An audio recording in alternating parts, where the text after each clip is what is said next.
पंढरीनाथ भगवान की जय। माऊली ज्ञानेश्वर महाराज की जय। शांती ब्रह्म एकनाथ महाराज की जय।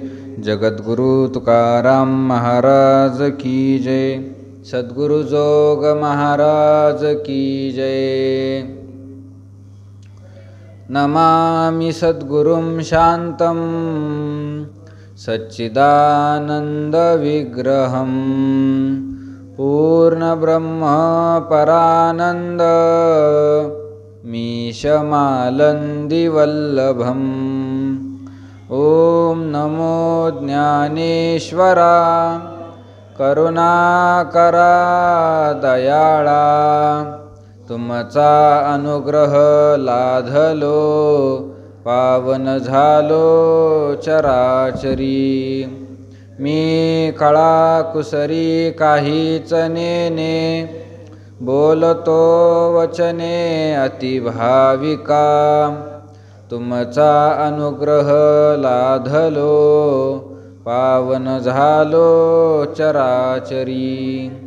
एका जनार्दनी तुमचा दास त्याची आस पुरवावी। तुमचा अनुग्रह लाधलो पावन झालो चराचरी। जेने सत्याचा भोकसा काढिला मग असत्य तृणकुटा भरिला। तो दंभ रूढविला जगी इही। भगवान अर्जुनाला उपदेश करत आहे। अर्जुनाला सांगत असताना काम आणि क्रोध इत्यादी जे विकार आहे हे विकार मनुष्याचे काय आहे? शत्रू आहे। जे जीविताचे वैरी म्हणून या जीविताचे वैरी आहे, हे शत्रू आहे असं भगवान सांगत आहे। आणि मग ते सांगत असताना बारीक बारीक वर्णन केलेलं आहे। शत्रू का आहे? घात करण्यासाठी टपलेले आहे म्हणून त्यांना म्हटलेलं आहे शत्रू। कामात क्रोधो विजायते क्रोधात भवति सम्मोह सम्मोहात स्मृती विभ्रमः स्मृतिभ्रंशात प्रणश्यन्ति विनश्यन्ति। काय पुढं? हां स्मृतिभ्रंशात बुद्धिनाशो बुद्धिनाशात प्रणश्यति। काम ध्यायतो विषान पुंसपासून। काम एकदा निर्माण झाला की त्याची मालिका कुठपर्यंत आहे? भगवान सांगतात विनश्यति प्रणश्यति, नष्ट होण्यापर्यंत आहे। नष्ट होतो म्हणजे मरतो, मारल्या जातो। आणि हे मारतात, नष्ट करतात, घात करण्यासाठी टपलेले आहेत म्हणून यांना काय म्हटलेलं आहे? शत्रू म्हटलेलं आहे, जीविताचे वैरी म्हटलेलं आहे। हे असो मोहे मानिजे या ते अहंकारे घेपे दिजे। जेने जग आपुलिया भोजे नाचवीत आशे। अहंकाराचं वर्णन केलं। अहंकारामुळे यांचं काय होतं? देणं घेणं होत असतं, व्यवहार होत असतो। अहंकारामुळे व्यवहार होतो। त्यांच्या ठिकाणी जर अहंकार नसेल तर निर्माण झालेले काम क्रोध लोभ हे विकार त्यांना काहीही बाधा करत नाही। म्हणजे अहंकार असेल नंतर जर काम क्रोध असेल, काम क्रोधाच्या मुळाला जर अहंकाराचं बळ असेल तरच त्याच्यापासून काहीतरी बाधा आहे। अहंकार नसेल तर मग ते काम क्रोध त्याला काहीच करू शकत नाही, बाधा करू शकत नाही। जेने जग आपुलिया भोजे नाचवीत असे। कोणता अहंकार? जेने आपुलिया भोजे जग नाचवीत असे। अहंकार अहंकार कोणता आहे? अहंकाराचं स्वरूप नाही सांगितलं माऊलींनी, स्वरूप नाही सांगितलं। कोणतीही गोष्ट जी सांगतात लोक, ओळख करून देतात, तर ओळख करून देण्यासाठी 3 प्रकाराने त्या गोष्टीची काय होते? ओळख होते। कारण दृष्टीने ओळख करता येते, स्वरूप दृष्टीने ओळख करता येते आणि कार्यदृष्टीने ओळख करता येते। ओळख करून देण्याचे काय आहे? 3 प्रकार आहे। 3 प्रकाराने एखादा मुलगा आला, एका जणाच्या ओळखीचा आहे, दुसऱ्याच्या ओळखीचा नाही. दुसरा म्हातारा म्हटला, तू येणारा पोरगा कोण आहे गड्या? येणारा पोरगा कोण आहे? गावात नवीन दिसतोय, ओळखीचा नाही. तर दुसऱ्याला माहीत होतं. त्याने सांगितलं, माहीत नाही का तुम्हाला पोरगा कोण आहे? माहीत नाही? अमक्या अमक्या गावाचे अमक्या अमके गाजलेले कीर्तनकार, त्या कीर्तनकाराचा मुलगा आहे असं सांगतात लोक. आणि मग तो गाजलेला कीर्तनकार असतो म्हणून सगळ्याला माहीत असतो. मग लोक म्हणतात, अरे हा त्या कीर्तनकाराचा मुलगा आहे का? म्हणजे त्याची जी ओळख झाली ती कशाने झाली? कारणावरून ओळख झाली. त्याचा बाप म्हणजे त्याचं कारण आहे. त्याला कोणी ओळखत नाही, पण त्याच्या बापावरून त्याचे काय आहे? ओळख आहे. ओळख काहीची स्वरूपदृष्टीने ओळख असते, स्वरूपदृष्टीने ओळख असते. कोण आहे हो? अमक्या अमक्या तालुक्याचा आमदार आहे. आमदार आहे म्हणल्यावर ओळखलं. ही त्याची स्वरूपदृष्टीने ओळख झाली, त्याने त्याची ओळख झाली. कारणावरूनही ओळख नाही आणि कार्यावरूनही नाही. आणि तिसरा प्रकार आहे कार्यावरून काय होणं? ओळख होणं. कार्यावरून, कारणावरून ओळख होत नाही. कधी कधी कधी कधी ओळख त्याच्या स्वरूपावरून सुद्धा होत नाही. कार्यावरून काय होत असते? ओळख होत असते कार्यावरून. विष, विष कशाला म्हणतात? विष जे माणसाला मारून टाकतं त्याला म्हणावं विष. अमृत कशाला म्हणावं? अमृत जे माणसाला अमर करतं त्याला म्हणावं अमृत. ही ओळख कशी झाली? कार्यदृष्टीने ओळख झाली, कार्यदृष्टीने.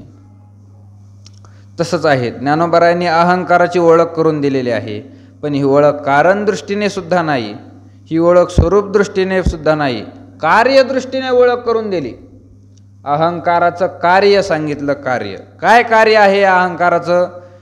माऊली म्हणतात, जेने जग आपुलिया भोजे नाचवीत असे. आपुलिया भोजे जग नाचवीत असे. अहंकार त्याला म्हणतात. आपल्या बळावर सगळ्या जगाला तो काय करतो? नाचवतो. नाचवतो त्याला म्हणावं अहंकार. सगळ्याला नाचवणार आहे अहंकार. आपण जे मी म्हणतो, मी मी मी मी मी, वास्तव दृष्टीने जर पाहिलं तर जीव हा परमात्म स्वरूप आहे. शास्त्र सांगतं, संत सांगतात, जीव हा देवापेक्षा काही वेगळा नाही. हा परमात्माची परी दुसरा. जे अहंकार निद्रा निदुसरा, ज्ञानोबरायांनीच म्हटलेला आहे. हा परमात्माच आहे. जीव म्हणजे परमात्माचा आहे, पण दुसरा झालेला आहे. जीव अवस्थेला आला. कशामुळे जीव अवस्थेला आलेला आहे? कल्पना अविद्या तेने झाला जीव. अविद्या, अविद्या आहे. अविद्येमुळे याला काय झालं? जीवपणा आला. जीवपणा आला. त्याच्याही पुढे जायचं म्हटलं, अविद्येच्या अहंकारामुळे काय आला? जीवपणा. नुसती अविद्या त्याला काय करणार आहे? जोपर्यंत अविद्येचा अहंकारच घेत नाही तोपर्यंत तो जीवपणाला येऊ शकत नाही. कारण मायेचं वर्णन करत असताना ही माया कुठं सांगितली? परब्रह्माच्या आश्रयाने राहते. परब्रह्माच्या आश्रयाने माया काय आहे? अनादी आहे. किती कालापासून आहे सांगता येत नाही, कुठपर्यंत राहील तेही सांगता येत. माया त्याच्या ठिकाणी काय आहे? अनादी आहे आणि ज्ञान होईपर्यंत आहे. पण प्रत्येक काळात त्या ब्रह्माच्या ठिकाणी विकारच होतो असं काही नाही. त्या परब्रह्माने मायेचा जर अहंकार धारण केला तर त्याला ईश्वर व्हावं लागतं. तसं परब्रह्माने जर अविद्येचा अहंकार धारण केला तर त्याला जीवपणाला यावं लागतं. म्हणजे देवपणापासून जीवपणाला येण्यासाठी कारणीभूत कोण झालं? अहंकार कारणीभूत झाला. अहंकार, अहंकार, अहंकार. जोपर्यंत मुलगी माहेरामध्ये असते, माहेरामध्ये असताना तिला काय म्हणतात? कन्या म्हणतात, मुलगी म्हणतात. आणि सासरला ती एकदा गेली का तिचं नाव बदलतं. मग तिला कोणी सून म्हणतं, कोणी पत्नी म्हणतं. एकच मुलगी आहे पण माहेरात तिला मुलगी म्हणतात आणि सासरला गेल्यानंतर तिला सून म्हणतात. हे दोन नाव कशामुळे झाले? मध्ये काय आला? पती आला. पती. नवरा जर केला नसता तर तिला कोणी सून म्हणलं असतं का? नाही. नवरा आहे म्हणून ती कोणाची तरी काय झाली? पत्नी झाली, कोणाची तरी सून झाली. तसं अहंकार आहे म्हणून हा जीव काय झाला आहे? जीव अवस्थेला आलेला आहे. वास्तविक तो परमात्मा आहे. आणि मग जेने जग आपुल्या भोजे नाचवीत असे. नुसता अहंकार झाल्यावर तो परमात्म्यापासून बाजूला होऊन जीव अवस्थेला आला एवढं नाही केलं. संपूर्ण जीवनभर अहंकाराला काय केलं? डोक्यावर घेतलं. मी वेळोवेळा करीत असे. तो का म्हणे काळे चेपियेला गाळा, तरी पण मी वेळोवेळा करीत असे. मरायला येतात लोक, पण मीपणा सोडत नाही. मीपणा सोडत नाही. मी असं केलं, मी तसं केलं, मी इकडं गेलो, मी तिकडं गेलो, मी होतो म्हणून झालं, मी नसतो ते यांचं काय झालं असतं. प्रत्येकाच्या जीवनामधलं आहे. ज्ञानोबा म्हणतात या मीपणाने, या अहंकाराने सगळ्या जगाला नाचवलं आहे. आपल्या बळाने सगळ्या जगाला नाचवलं आहे. सगळ्या जगाला. जग म्हणण्यामध्ये मग सगळेच आले. सामान्य कीटक, मुंगी, या सामान्य जीवापासून ब्रह्मदेवापर्यंत सगळेच आले. सगळेच अहंकाराने नाचवलं. सगळे पुराणामध्ये दाखले आहे. पुराणामध्ये कोणीच सुटलं नाही. कोणीच असा दिसत नाही की त्याला अहंकार झाला नाही. अहंकार झाला नाही असा कोणीच दिसत नाही. सामान्य लोक सगळं जीवनच अहंकारामध्ये जगत असतात. म्हणून पुराणाने त्यांची नोंद घेतलेली नाही. पुराण हे जरा उच्च न्यायालय आहे, विशेष आहे. हे सामान्य लोकांची नोंद घेत नाही. म्हणून तुम्ही पहा, आपण ज्याला दुःख म्हणतो, सर्दी, पडसं, खोकला, बायको बोलणं, पोरं फटाफटा बोलणं, भावाने बांध करणं, हे सगळं आपण काय म्हणतो? दुःखच मानतो ना याला. पण शास्त्रकाराने, पुराणकाराने याला दुःख म्हणून मान्यताच दिले नाही. ते मोजतच नाही याला. सामान्याकडे ते पाहत नाही. जन्म आणि मृत्यू या दोनच गोष्टीला ते काय मानतात? दुःख मानतात. तसंच आहे. अहंकार ज्यांना झाला ते सामान्य लोकाला काहीच समजत नाही. विशेष जे विशेष त्यांची पुराणाने काय केलेली आहे? नोंद घेतलेली आहे. नवल अहंकाराची गोठी, विशेष न लगे अज्ञानापाठी, सज्ञानाचे झोंबे कंठी, नाना संकटी नाचवी. सज्ञानाचे झोंबे कंठी. अहंकाराची गोष्ट अशी आहे की विशेषे न लगे अज्ञानापाठी. अज्ञानाच्या पाठीमाग विशेष प्रकारे तो अहंकार लागत नाही. लागतच नाही असंही नाही म्हटलं. माऊलींची भाषा पहा, लागतच नाही अहंकार अज्ञानापाठी असं नाही. कारण त्याच्या पाठीमागे अहंकार जर लागलाच नसता त्याला कोणी अज्ञानीच म्हटलं नसतं. अज्ञानी आहे म्हणजे त्याला अहंकार आहे, पण विशेष न लगे, विशेष प्रकारे तो अज्ञानाच्या पाठीमागे लागत नाही. सज्ञानाचे झोंबे कंठी, नाना संकटी नाचवी. जो सज्ञान आहे, सज्ञान, सज्ञान, सज्ञान शब्दाचा अर्थ शास्त्रज्ञानी. सज्ञान म्हणजे ब्रह्मज्ञानी नाही, कारण हे ज्ञानामध्ये घोटाळाच आहे. हे शास्त्राच्या ज्ञानाला सुद्धा हे सगळे शास्त्रकार ज्ञानच म्हणतात, आणि परब्रह्माचा साक्षात्कारला सुद्धा हे ज्ञानच म्हणतात. या ठिकाणी सज्ञानाचे झोंबे कंठी म्हणजे शास्त्र ज्ञानाच्या कंठाला ते झोंबतं. कारण परब्रह्माचं एकदा ज्ञान झालं मग त्याला अहंकार होऊ शकत नाही. ज्ञान झालं. यद्गत्वा न निवर्तन्ते तद्धाम परमं मम. त्या परब्रह्माचं ज्ञान एकदा झालं की मग त्या मनुष्याला काहीच बाधा होत नाही. हे सज्ञान शब्दाचा अर्थ ज्याला शास्त्राचं ज्ञान आहे. पंडित झालेला आहे. पंडित अनेक नये माझ्या मना, हो का पंडित शहाणा. शहाणा पंडित झालाय. अमकं शिकला, तमकं शिकला, हे शास्त्र ते शास्त्र, हे पुराण ते पुराण, हे पाठ केलं ते पाठ केलं, फार मोठा विद्वान झाला, पण अहंकार सोडला नाही. अनेका छळावया झालाशी शहाणा, शुद्ध आचरणा चुको नको. तुको बरं चित्ती अहंते ठाव, जेवे सकळ शास्त्रांचा सराव, ऐशेनी कोडी एक जन्म जाओ, परी न पविजय माती. हे ज्ञानोबारांचंच म्हणणं आहे. सगळे शास्त्र त्याच्या जिभेवर खेळतात, पण अंतकरणामध्ये अहंकाराला जागा असेल. ज्ञानोबा म्हणतात असे कोट्यवधी जन्म त्याने घेऊ द्या, न पविजय माते, त्याला माझी प्राप्ती होऊ शकत नाही. माझी प्राप्ती होऊ शकत नाही. अहंकार जडला जीवी, तो साधनेची रे घोणी गोवी. अहंकार जीव भाविनी. हा उघड नागवी जगाते. भागवतातली ओवी, भागवतातली, नाथ महाराजांच्या भागवतात. अहंकार गोवी जगाते, जेने जग आपुल्या भोजे नाचवीत. असे साम्य आहे. माऊली म्हणतात जगाला नाचवितं. नाथ महाराज सुद्धा म्हणतात अहंकार गोवी जगाती. सगळ्या जगावर याचा आहे. सज्ञानाचे झोंबेकंठी, ते सज्ञान लोक आहे त्या सज्ञानाच्या कंठाला काय होतं, झोंबतय अहंकार.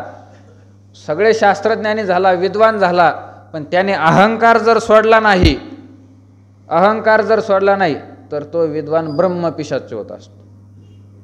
विद्वान मेल्यानंतर काय होतो, ब्रह्मपिशाच्य. पिशाच्य म्हणजे प्रेत योनीच आहे, एक थोड्या उच्च लेवलचे आहे. ब्रह्मपिशाच्य होतो तो, सामान्य पिशाच्य नाही, ब्रह्मपिशाच्य. म्हणून त्या जुन्या पैठणमध्ये आता सगळं नवीन झालं, पण त्या अगोदर नागघाट जो आहे त्या नागघाटाच्या आजूबाजूला जुनं पैठण होतं.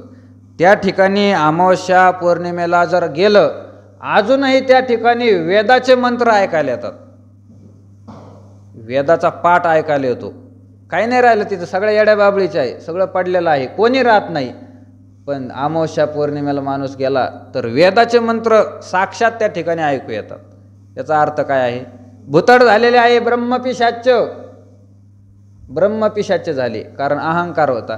पंडित होते पण अहंकार होता. म्हणून अहंकार घातक आहे.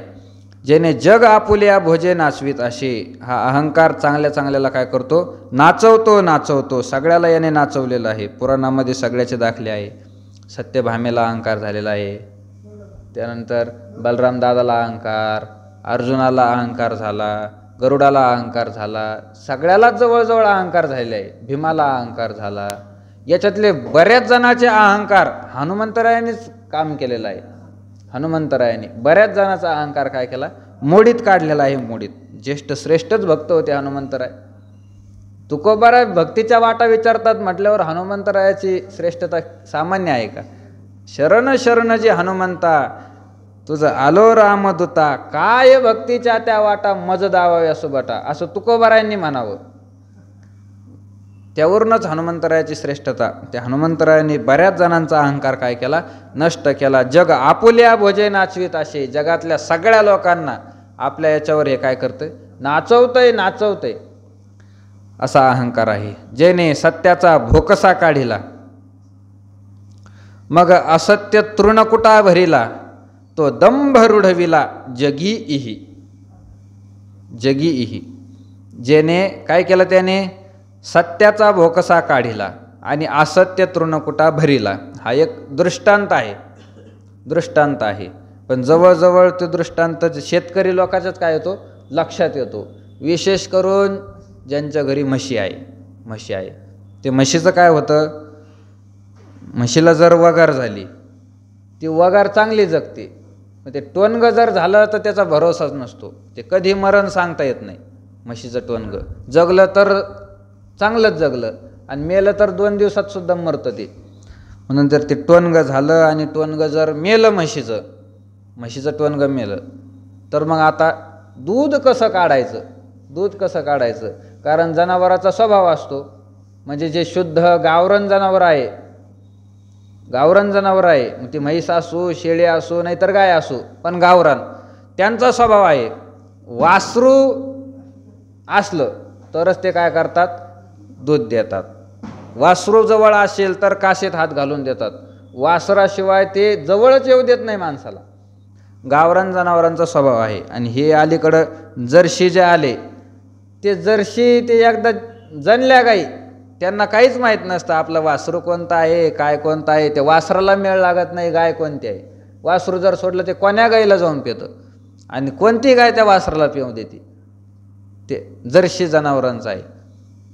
आम्ही पाहिलेलं आहे जर्शी जनावरांचं. ते दूध जर काढलं, वासरू जगण्यासाठी त्याला दूध लागतं, पण ते वासरू गाईला पाजत नाही. घमीला ठेवायचं, त्याच्यामध्ये 1-2 लिटर काय असं वतायचं आणि ते कुत्र्यासारखं चटाक चाटून पितं. ते त्याला गावरानच पाहिजे. गावरान जनावरं जे आहे वासराशिवाय दूध काढू देत नाही. आणि म्हैस आहे ताकदवान असते, तर तिला ते टोनगं म्हणा, तिची वगार म्हणा जवळ पाहिजे. पण ते जर मेलं, पण शेतकरी हुशारच असतात. शेतकरी काय सामान्य आहे का, हुशारच असतात. ते एक पर्याय करतात. हुशार हे ज्ञानोबारांनीच म्हटलेलं आहे. एका ओवीमध्ये ज्ञानोबारांनी त्यांना हुशार म्हटलेलं आहे.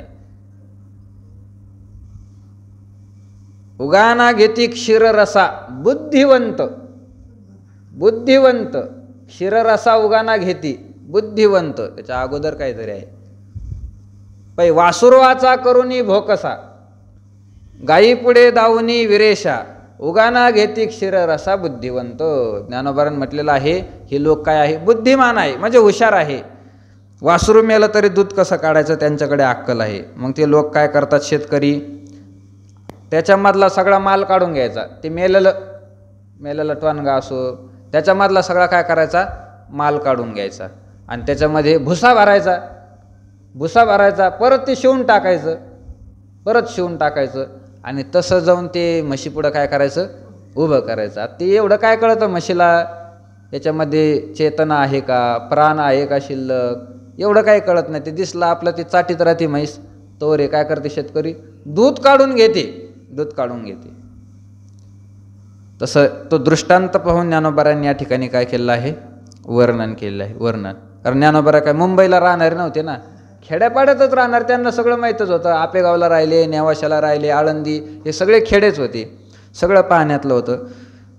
ते दृष्टांताची सिद्धांताच्या ठिकाणी योजना केली. जेने सत्याचा भोकसा काढिला, मग असत्य तृणकुटा भरिला, तो दंभ रुढविला जगी इही. काय केलं म्हटले, जेने सत्याचा भोकसा काढिला, आतमधलं मटेरियल काढून घेतलं. आतमध्ये काय होतं, सत्य होतं, सत्य सत्य सगळं काढून घेतलं, फेकून दिलं सत्य, आणि त्यामध्ये असत्य तृणकुटा भरिला. असत्य नावाचा काय केला, तृणकुटा म्हणजे गवताचा भोगा, भुसा भरला. भुसा, भुसा कोणता आहे, असत्याचा आहे, असत्याचा. तो दंभ रुडविला जगीही. जाता जाता ज्ञानोबारांनी बारीक शब्द वापरलेला आहे. जेने सत्याचा भोकसा काढिला आणि असत्य तृणकुटा भरिला.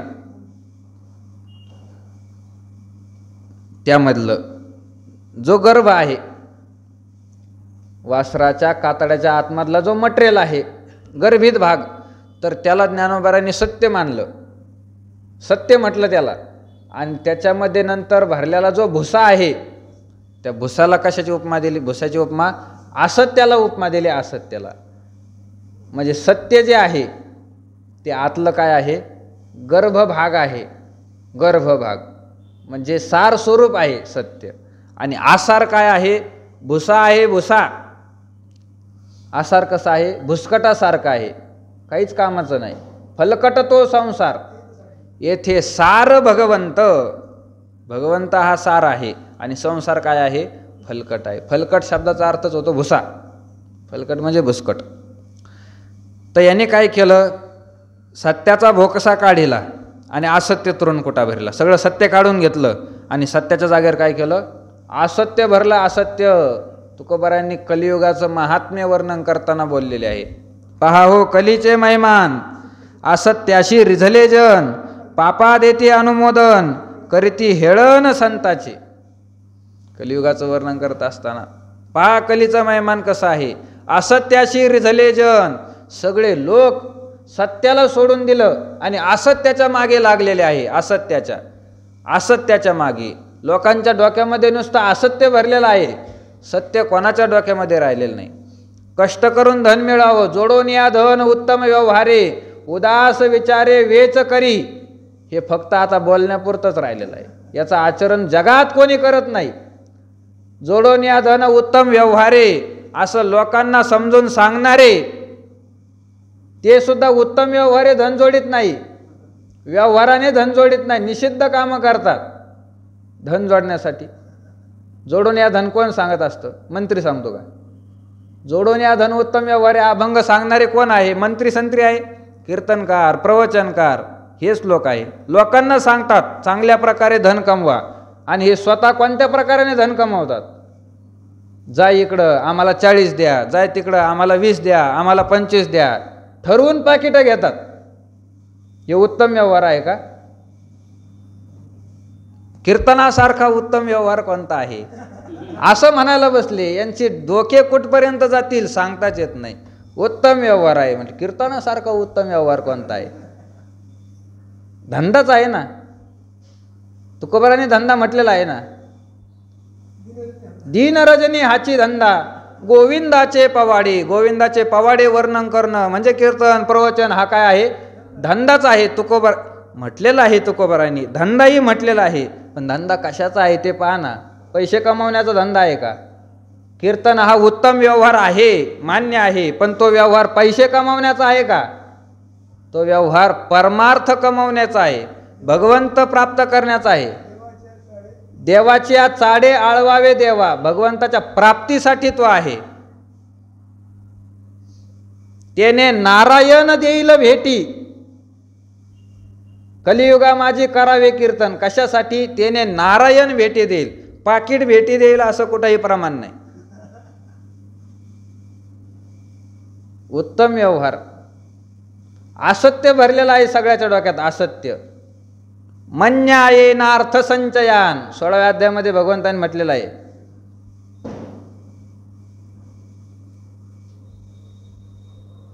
कोणता श्लोक आहे? चिंताम परिमेयांच प्रलयांतमुपश्रिता कामोपभोग परमा आशा पाशशतैर्बद्धा काम क्रोध परायणः यहन्ते काम भोगार्थ मन्यायेनार्थ संचयान. आसुरी संपत्तीचे लोक कशा असतात? आशा पाशशतैर्बद्धा, शेकडो आशांनी ते काय असतात? बांधलेले असतात.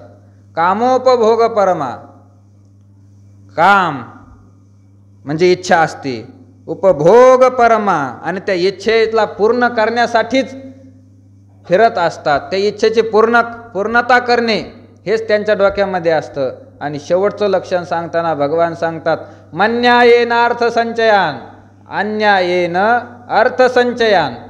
पैसे गोळा करण्यासाठी न्याय म्हणजे उत्तम व्यवहार पाहत नाही, अन्यायाने पैसा गोळा करतात.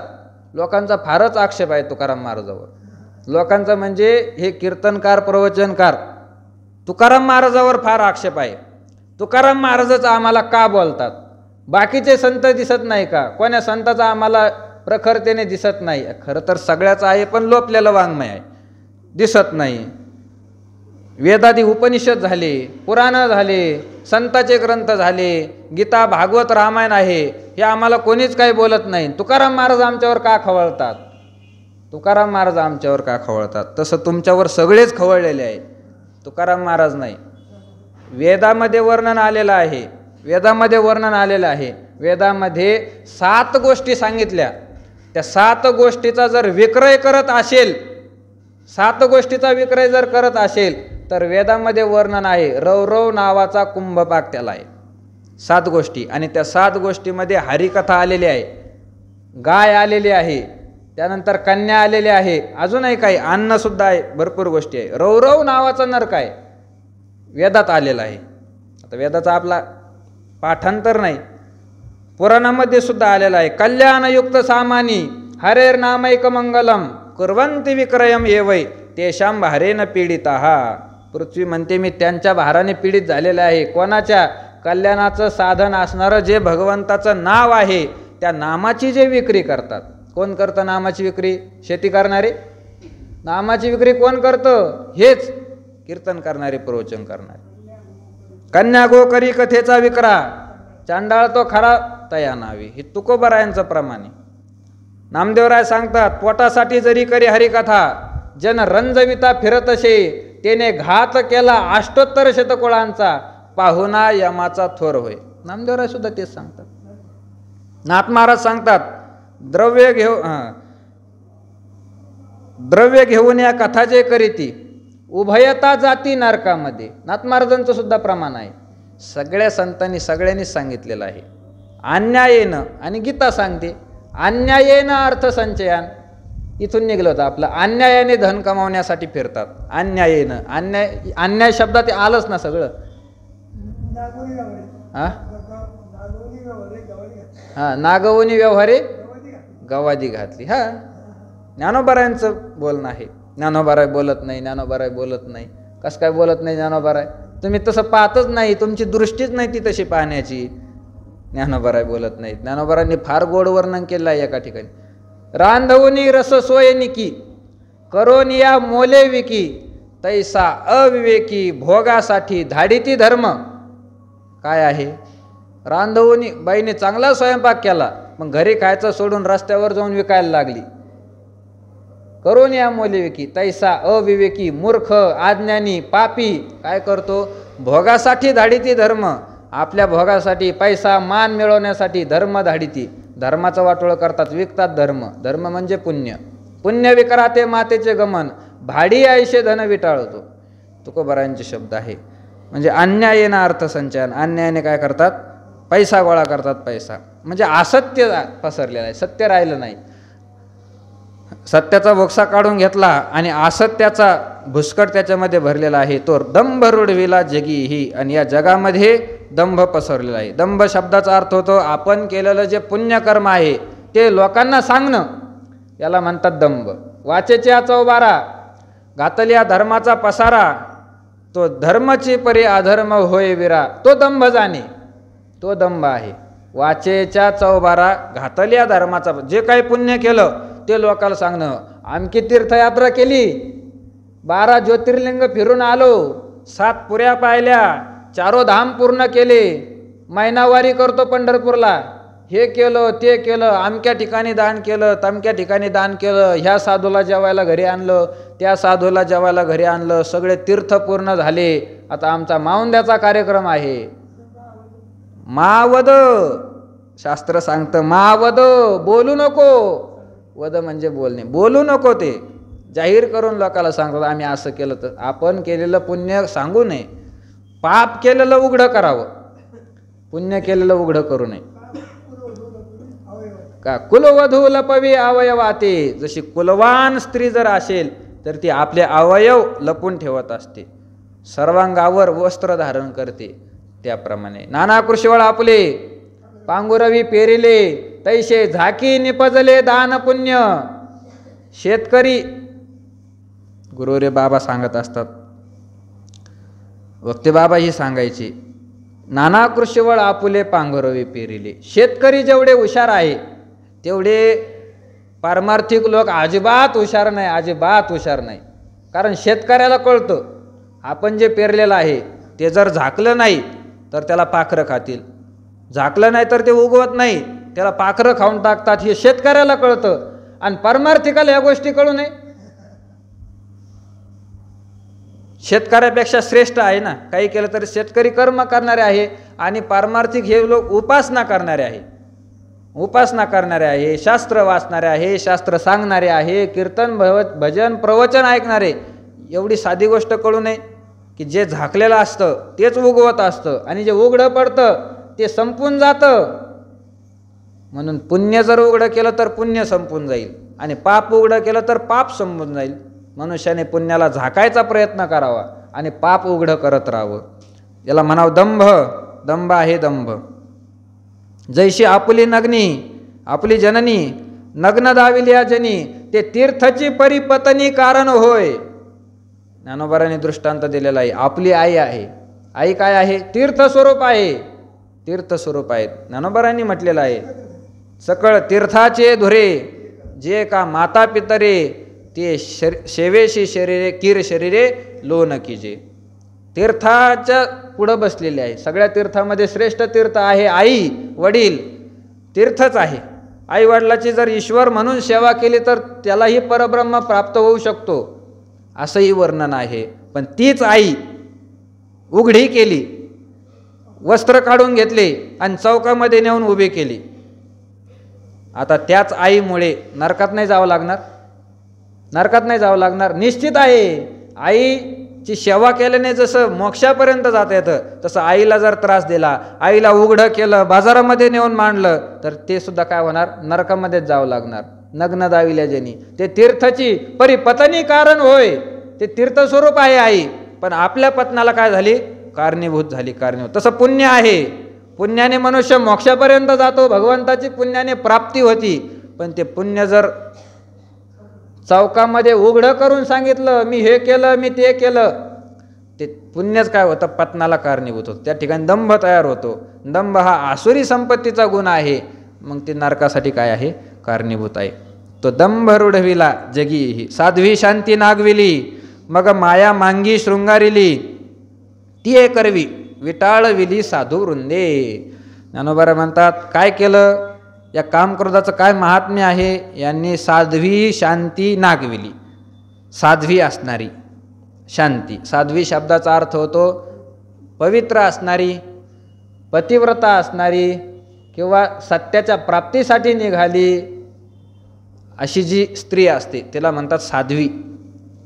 भगवंतासाठी सगळं अर्पण केलेलं आहे तिला म्हणावं साध्वी. अशी असणारी कोण आहे, शांती आहे. शांती शांती आहे. शांती ज्याच्या ठिकाणी आहे त्या ठिकाणी देवाची वस्ती आहे असं म्हणतात. दया क्षमा शांती तेथे देवाची वस्ती, देवाचं राहणं आहे. शांती शांती परते नाही सुख, येर अवघेची दुःख म्हणून शांती धरा उतराल पहिलं तिरा. शांती धरा कशासाठी, उतराल पहिलं तिरा. मोक्षासाठी काय आहे शांती, सहाय्यक आहे.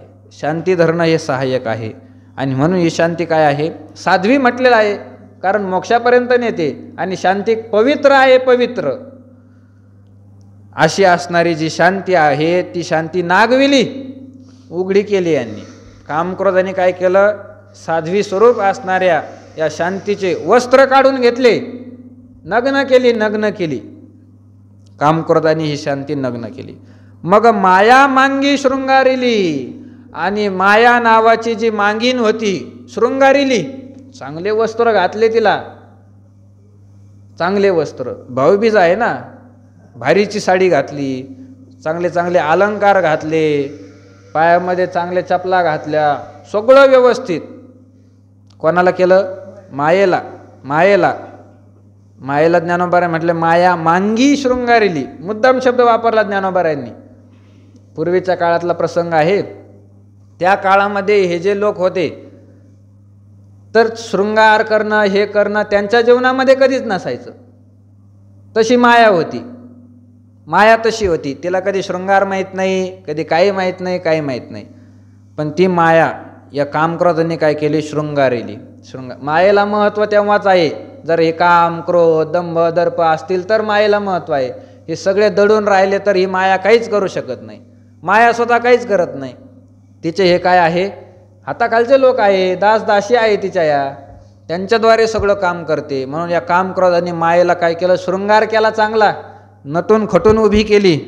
ती करवी विटाळविली साधू वृंदे. आणि त्यांच्याद्वारे साधू लोकांचे जे समूह आहे त्या सगळ्या साधू लोकांना विटाळविलं, भ्रष्ट केलं. भ्रष्ट या कामक्रोधांनी भ्रष्ट केलं. साधू लोक आहे, साधू लोकांचं त्यागी जीवन असतं. साधू लोकांचं विषयाची त्यांना आसक्ती नसते, विषयांपासून दूर गेलेले असतात, तेव्हाच त्यांना साधू नाव प्राप्त होतं. विषयाची आसक्ती नसते. तर या अशा लोकांना काय केलं, या कामक्रोधांनी मायारूपी या मांगिनीपासून काय केलं, भ्रष्ट केलं. विटाळविलं, विटाळविलं, भ्रष्ट करून टाकलं. जसं तुकोबारायांवर परिस्थिती आली होती. काही जणांना ते तुकोबारायांचं सहनच होत नव्हतं. म्हणून काय करावं, काय करावं, लोकांचं असं आहे,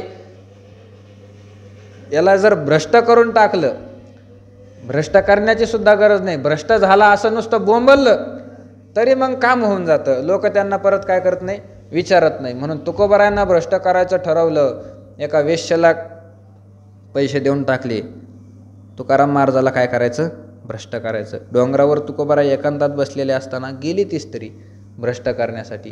तुकोबारायांचं भजन चालू आणि तिने त्या ठिकाणी तिचं सगळं कार्यक्रम सुरू केला. तुकोबारायाने सांगितलं, जाई हो तू माती न करी सायास, आम्ही विष्णुदास तैसे न हो, आम्ही विष्णूचे दास तसे नाही, तू जाई हो माते. आता दृढ भक्त होते म्हणून त्यांनी काय केलं, काढून दिलं. स्वर्गामध्ये असताना त्या अप्सरेने काय केलं, अर्जुनाकडे मागणी केली. उर्वशीने अर्जुनाकडे मागणी केली. अर्जुनाने म्हटलं, नाही, तू आज आमची काय आहे, माया आहे, आम्ही विष्णुदास आहे, तू काय आहे, आमची आई आहे, आई. त्या उर्वशीने त्याला नपुसक व्हायचा शाप दिला. 1 वर्ष तू काय होशील, नपुसक. अर्जुनाने त्या शापाचा स्वीकार केला पण उर्वशीचा स्वीकार नाही केला. याला म्हणतात भक्त. शापाचा स्वीकार केला पण उर्वशीचा स्वीकार नाही केला. दृढ निश्चय होते, पण सगळेच दृढ निश्चय असतात असं नाही. काही लोकांना यांनी काय केलं, विटाळून टाकलेलं आहे, विटाळून. तशी ही माया आहे, माया. दृढ निश्चयी जे भक्त असतात त्यांचा पुढं या मायेचं काही चालत नाही. पण जे नवीनच भक्ती करायला लागलेले आहे, अजून चांगला निश्चय झालेला नाही, असे जे भक्त आहे, साधू लोक आहे, त्यांना काय केलं हिनं? भ्रष्ट केलेलं आहे. भ्रष्ट. ही विवेकात्राय फेडिली, वैराग्याची साल काढिली, जितया मान मोडिली उपशमाची. काय ज्ञानोबारांनी वर्णन केलं आहे या कामक्रोधाने. अजून काय केलं? विवेकात्राय फेडिली, विवेकाचा आश्रयच मोडून टाकला. आश्रय काय केला? विवेकाचा मोडून टाकला. आश्रय जर मोडला तर त्याच्यावर राहणारं जे आहे ते पळून गेली. या भिंती चित्राची होय माती. भिंतीवर चित्र काढलेलं आहे, आता भिंतच पळून गेली, चित्र काय उभं राहणार आहे? आश्रय गेला म्हणजे त्याच्यावर असलेल्या कार्याचा सुद्धा काय होतो? नाश होतो. जाताना येताना दोरी पडलेली होती, रोजच सापाचा भास व्हायला लागला. शेतात जायला रात्री अंधारात दोरी पडलेली, रोजच सापाचा भास व्हायला लागला. एक दिवस त्याने काय केलं? सापाचा भास झाला, चमकून पाहिलं, उजेड करून पाहिला, दोरी दिसली. याला वाटलं हे रोजच भास व्हायला लागला. दोरीच घेतली त्याने, फेकून दिली. दोरी फेकून दिली. आता रस्त्यावर दोरी राहिली का? नाही. आता सापाचा भास होईल का? नाही. आता भास झाला तर काय मानावं? खरा आहे मानावं. दोरी नसताना जर साप दिसत असेल तर खरा मानावा, दोरीच नाही तर साप नाही. म्हणजे अधिष्ठान गेलं, आश्रय गेला तर कार्यही आपोआप निघून जात असं. तसं याने विवेकाचा आश्रय मोडून टाकला. विवेकाचं काय चालणार आहे मग? त्यानंतर वैराग्याची साल काढिली, वैराग्याचे सालपटच काढून टाकले. वैराग्याचं काय केलं? साल काढलं. वैराग्य, विवेक, वैराग्य हे परमार्थाचे काय आहे? साधनं आहेत. साधनं आणि कामक्रोधाच्या आड येणारे साधनं आहे. विवेक वैराग्य असेल तर कामक्रोधाचं काहीच चालत नाही. म्हणून हे कामक्रोध पाहायला प्रयत्न करतात. याच्या ठिकाणी थोडाफार काही विवेक असेल, काही वैराग्य असेल, ते काय करावं? मोडून टाकावं. वैराग्याची यांनी काय केली? साल काढली. साल शेवटून काढलं. शेतकरी लोक जसं लाकडं काय करतात? शेवटून काढतात. वाकसाने वाकस घेऊन जसं लाकडं शेवटून काढावे तसं यांनी काय केलं? वैराग्याला शेवटून काढलं. शेवटून सगळं त्याचं सालपट काढून घेतले. जितया मान मोडिली उपशमाची. उपशम म्हणजे अंतर्मुखता. परमार्थामध्ये अत्यंत महत्त्वाची असणारी जी अंतर्मुखता आहे ते जितया मान मोडिली, जिवंतपणेच मान मोडली. जसं एखादा खाटीक असावा, तळतळून त्याला भूक लागली, आता काय इकडं जा, तिकडं दुकानात जा आणि इकडं जा. घरी कोंबड्या होत्या, घेतली एक कोंबडी, मोडली मान. जशी खाटकाने कोंबडीची मान मोडावी तशी या कामक्रोधाने काय केली? या उपशमाची मानच मोडून टाकली. मारून टाकलंय. असं यांचं काय आहे? फार मोठं कामक्रोधाचं महात्म्य आहे. फार मोठं महात्म्य आहे. आज 252 पर्यंत आपण आलेलो आहे. उद्या पुढच्या वयाचं चिंतन करण्याचा प्रयत्न करू. पुंडलिक वरधारी विठ्ठल.